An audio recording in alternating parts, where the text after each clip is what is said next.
Salut à tous, merci de rejoindre Fierté d'Afrique qui reçoit pour vous le professeur Francine Ntoumi, l'une des scientifiques africaines qui porte haut l'étendard de la recherche scientifique.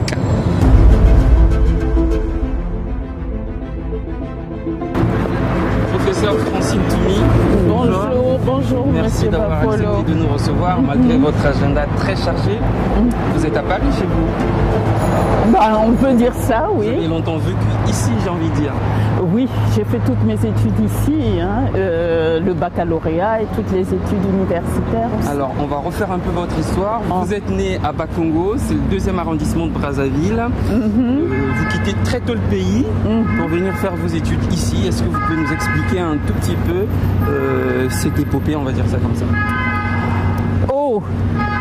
C'est un parcours tout à fait classique, baccalauréat ici, parce que la situation au Congo devenait un petit peu difficile en matière d'éducation. Mais vous ne venez pas après le bac?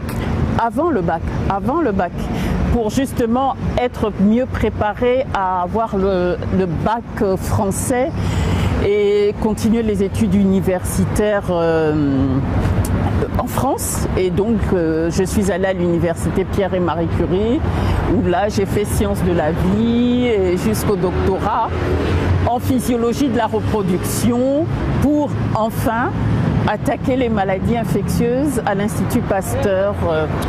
Voilà. D'accord, vous commencez donc votre carrière à l'Institut Pasteur. Ensuite, vous ne restez pas très longtemps puisque vous partez à Franceville, au Gabon. Pourquoi avoir fait ce choix? Parce qu'à ce moment, il y avait des problèmes au Congo, des problèmes sociopolitiques.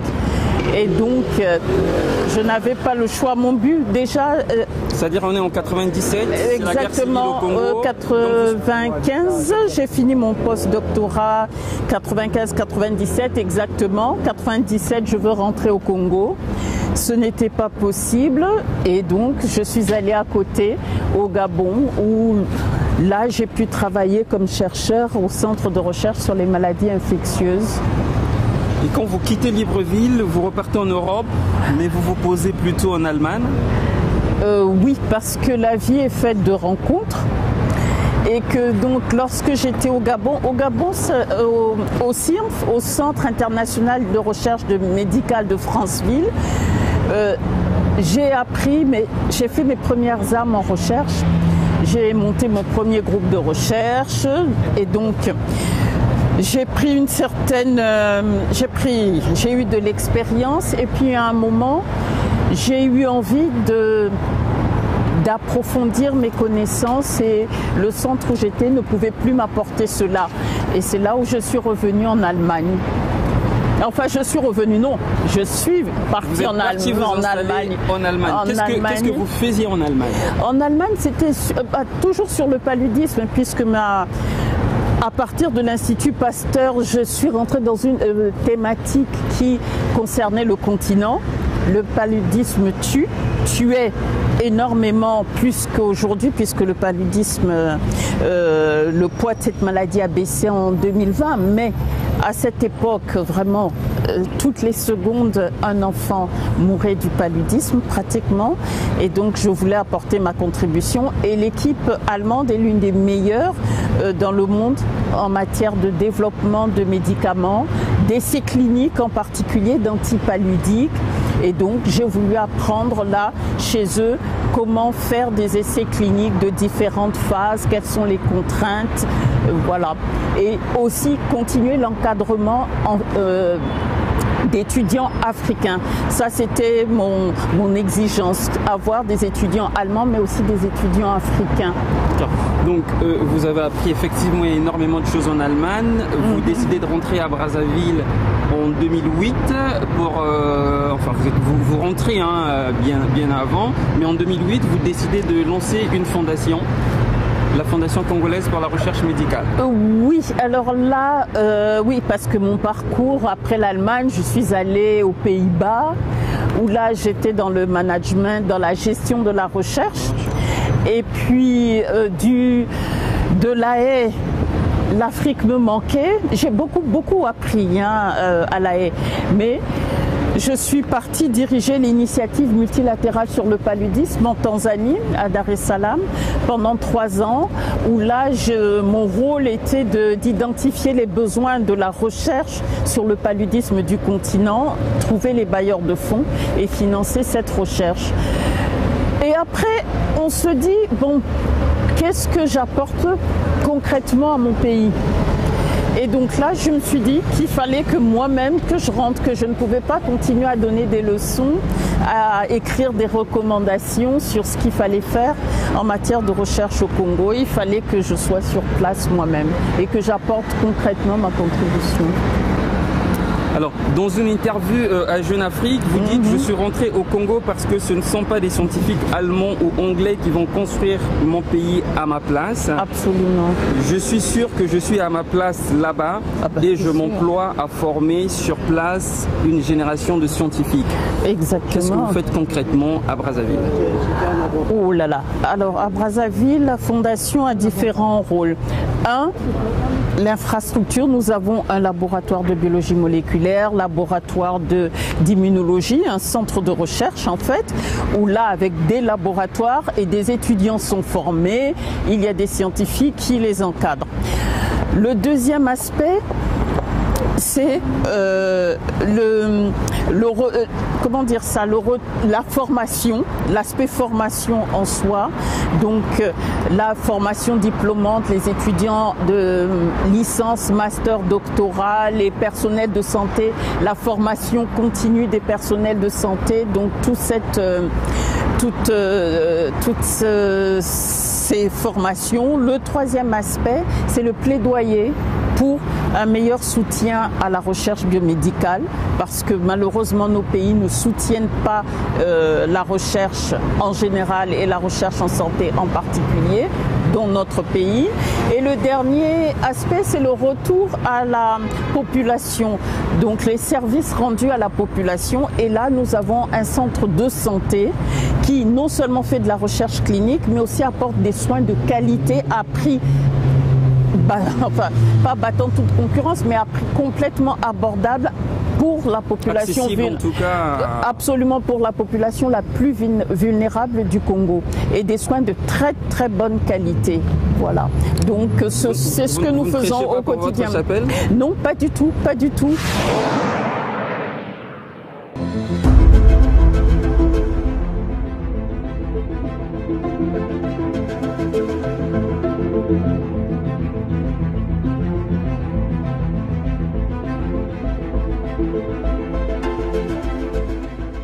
Alors professeur, en 2016, vous avez lancé la campagne Les femmes et sciences pour inciter les jeunes filles à s'engager dans des carrières scientifiques.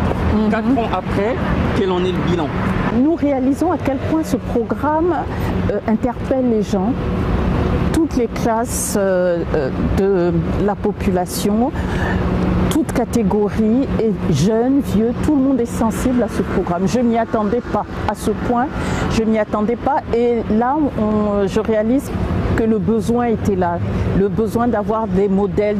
Les jeunes filles, les jeunes garçons ont besoin de modèles, vous en êtes un. Est-ce que cette campagne va s'étendre sur l'échelle du continent ou s'arrêtera au Congo?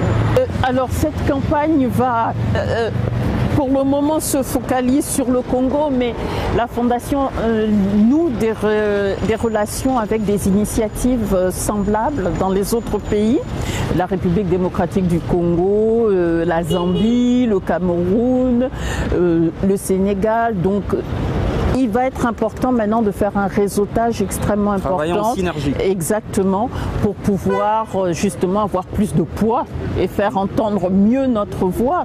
Il y a Women in Africa qui est une initiative aussi très importante.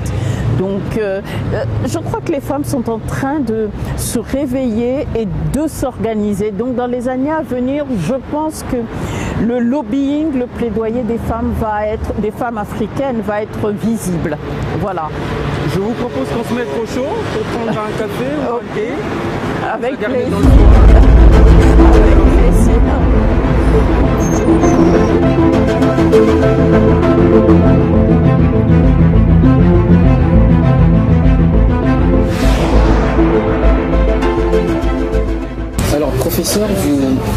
siégez au comité exécutif de la fondation Bill et Melinda Gates, du milliardaire Bill Gates qu'on ne présente plus. Qu'est-ce que vous faites concrètement au sein de cette fondation? Alors, la fondation Bill et Melinda Gates est la fondation qui soutient le plus la santé globale, la santé dans le monde pour les plus vulnérables. Et donc,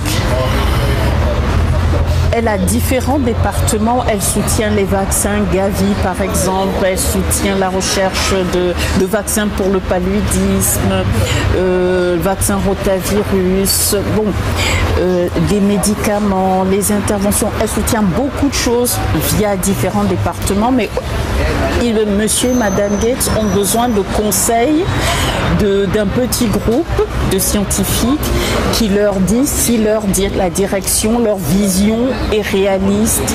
Et donc je fais partie de ce petit groupe de scientifiques qui validons la direction. Et après, les départements, ils ont des présidents de différents départements, appliquent alors la stratégie qu'ils ont décidé de mettre en œuvre. Voilà, donc je suis conseillère donc au niveau santé globale de cette fondation. Vous êtes combien d'Africaines?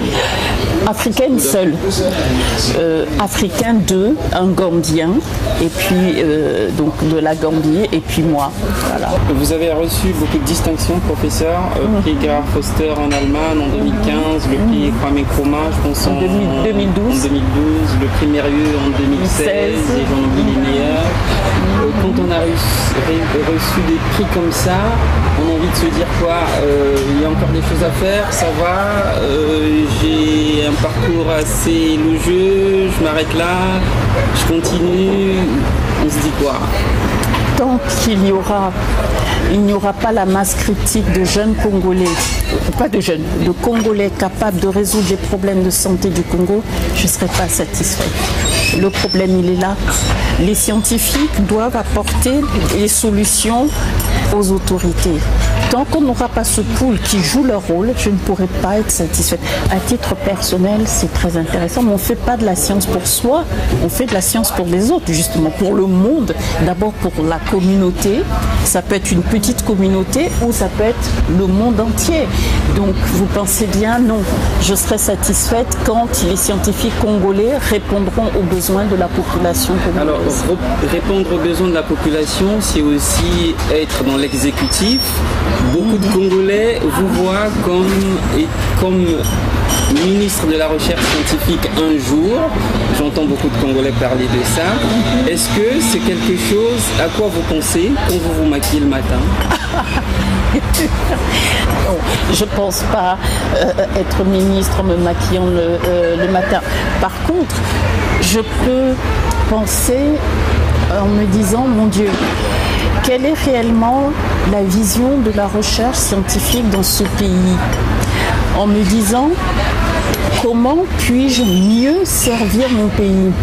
Parce que vous dites, être ministre de la recherche, mais c'est une position qui ne peut être qu'une position temporaire, donc on apporte... C'est pas une fin en soi. C'est pas une fin en soi, bien sûr que non. Par contre, la fondation que j'ai créée, elle a été créée pour répondre aux besoins de la population, donc pour rendre service à la population. Donc déjà, je suis au service de la population déjà. Donc ministre, c'est être au service à un autre niveau de la population. Le paludisme sera éradiqué un jour? Je pense. Vous êtes optimiste puisque vous travaillez sur la question. Où vous en êtes d'ailleurs? Je pense que oui, c'est possible puisque ça a été éradiqué de beaucoup de pays, même en Afrique, en Afrique subsaharienne. On a vu à Zanzibar, l'île de Zanzibar. Au Sénégal, il y a beaucoup de zones où il n'y a plus de paludisme, mais c'est un effort continu. Donc c'est un effort soutenu et il faut que les autorités, tous les acteurs aillent dans la même direction. C'est possible s'il y a une bonne coordination, j'y crois, mais il faut qu'on y mette les moyens, que l'Afrique n'attend pas toujours que le Nord lui vienne en aide. Quand on aura pris conscience que c'est notre responsabilité, qu'on y met les moyens, oh oui, je je pense qu'un jour, cette maladie pourra être éradiquée. Ou au moins mise à un niveau où elle ne sera plus un problème de santé publique. Ça, c'est possible. Merci, professeur.